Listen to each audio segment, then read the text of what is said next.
नमस्कार मंडळी, अनिताज किचन खानदेशी रेसिपीमध्ये मी अनिता तुमचं सगळ्यांचं मनापासून स्वागत करते। तर आपल्या खानदेशातील असे स्पेशल पदार्थ मी तुम्हाला बनवून दाखवत असते नेहमीच।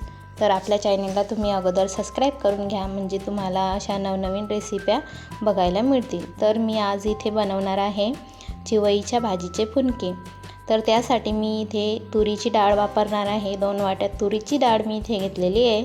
तसेच 1 वाटी भरून आपल्याला इथे चवळीची डाळ घ्यायची आहे। चवळीची डाळ घातल्यामुळे हे फुनके आपले छान असे मऊ आणि नरम येतात आणि फुगतातही छान।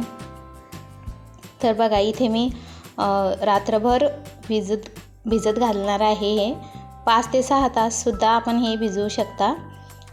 आता आपली डाळ चांगली भिजलेली आहे, तर ती स्वच्छ पाण्याने धुवून घ्यायची आणि पूर्ण पाणी त्याच्यातलं काढून घ्यायचं आहे आपल्याला। आता याच्यासाठी मी इथे 2 बारीक चिरलेले कांदे घेतलेले, तसेच लसूण, थोडंसं जिरं आणि हिरव्या मिरच्या आणि लाल मिरची थोडीशी घेतलेली मी इथे। त्याच्यामुळे मस्त असे झणझणीत आपले चिवईच्या भाजीचे फुनके आपण आज इथे बघणार आहोत। तर हे फुनके खूपच छान लागतात। याच्यात मी चिवईची भाजी घालणार आहे।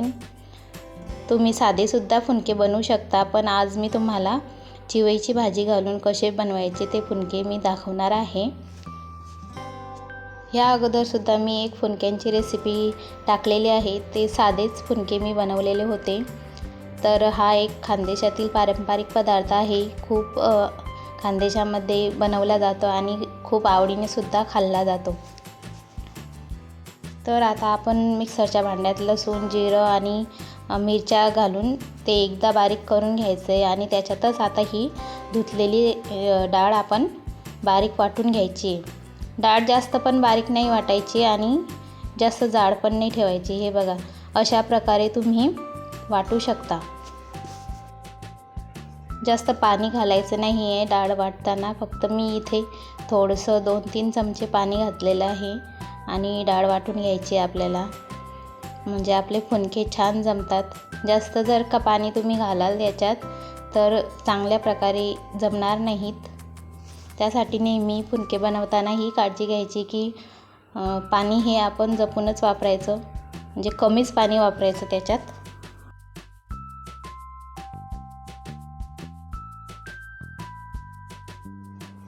अशा प्रकारे सर्व डाळ मी इथे वाटून घेतलेली आहे।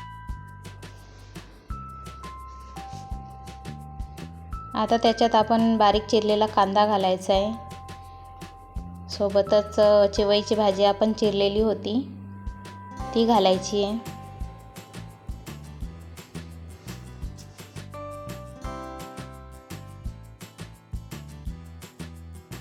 आणि कोथिंबीर घालायची। कोथिंबीर भरपूर घालायची आपल्याला इथे, त्यामुळे खूप छान प्रकारे असे हे फुनके बनतात।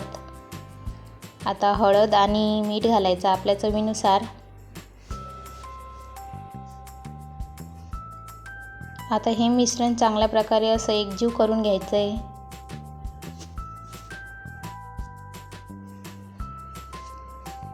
हे बघा, अशा प्रकारे पूर्ण आपण मिश्रण एकजीव करून घेणार आहोत।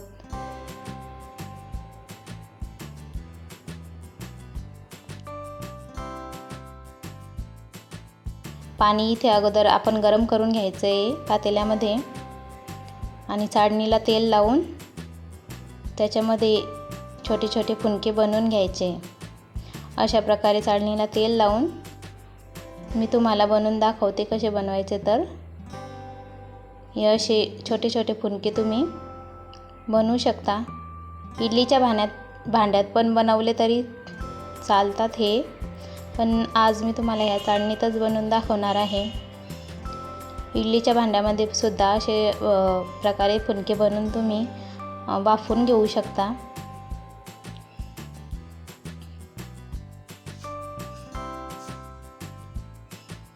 अशा प्रकारे मी सर्व एक फुनके, आणि थोडं गॅप ठेवायचं आहे आपल्याला चाळणीमध्ये हे फुनके बनवताना, कारण की ते शिजल्यावर फुलतात, त्यामुळे थोडंसं अंतर राहू द्यायचं आहे त्याच्यात।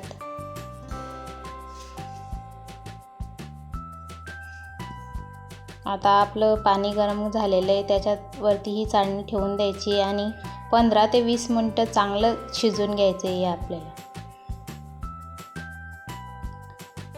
हे बघा, आता तुम्ही बघू शकता किती छान प्रकारे असे आपले फुनके फुगलेले आहेत आणि सुरीच्या साहाय्याने बघू शकता तुम्ही शिजलेत की नाही ते.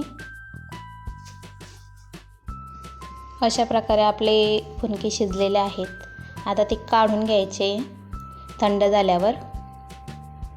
हे बघा किती छान आणि मऊ झालेले आहेत ते. तर इथे मी एका प्लेटमध्ये ते काढून घेणार आहे. थंड झाल्यावर आपण त्याचे असे तुकडे करून घ्यायचे. तुम्हाला जर का रेसिपी आवडली असेल तर नक्की चॅनेलला सबस्क्राईब करा.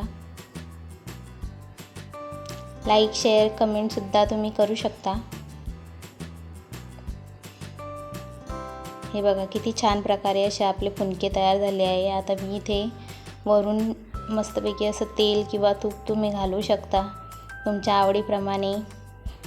तुम्हाला जर का त्याला फोडणी द्यायची असेल, थोडंसं जिरं मोहरी टाकून फोडणी देऊन सुद्धा तुम्ही कढईत थोडंसं कलसवून घेऊन खाऊ शकता.